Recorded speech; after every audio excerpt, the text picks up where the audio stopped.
जय माँ पीताम्बरा, जय श्री महाकाल। सनातन धर्म प्रेमी भक्तजनों, आज का हमारा प्रसंग है साधना में सफलता कैसे प्राप्त हो। और मनुष्य को साधना करते करते कब ऐसा लगने लगता है कि हमारी साधना अब सफल हो रही है। भक्तजनों, माँ भगवती महाविद्याओं के साधक साधिकाओं, नौ देवी शक्तियों के साधक साधिकाओं, आप सभी के लिए आज बड़ा ही महत्वपूर्ण प्रसंग है। साधना में सफलता कैसे प्राप्त हो और साधक को कब लगने लगता है कि अब मेरी साधना चरम सीमा पर जा रही है।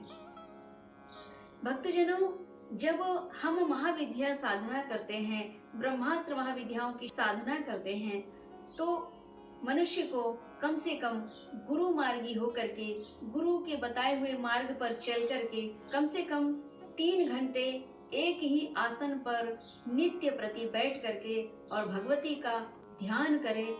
गुरु मार्गी होकर के प्रतिदिन 3 घंटे मध्य रात्रि कालीन बैठ करके जब साधक साधना करता है तो वह नियम पूर्वक क्रमशः बद्ध होकर के ही साधना करता है। इसीलिए भगवती की नित्य प्रति की गई 3 घंटे की साधना से भगवती भी आप पे, आपके जीवन में प्रसन्न होने लगती है।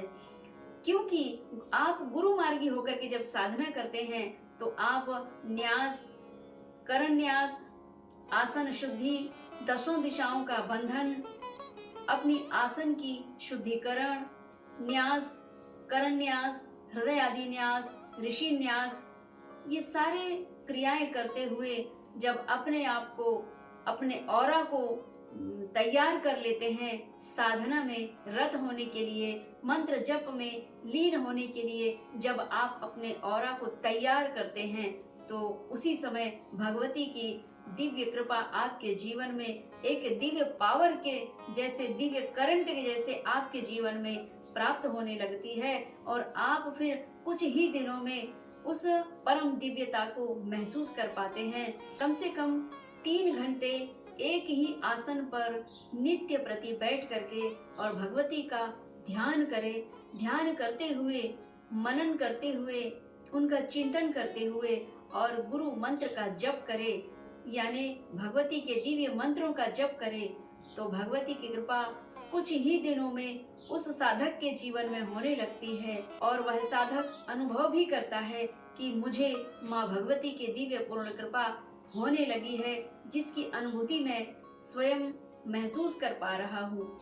और फिर मन चाहे कार्य आपके बनने लगते हैं।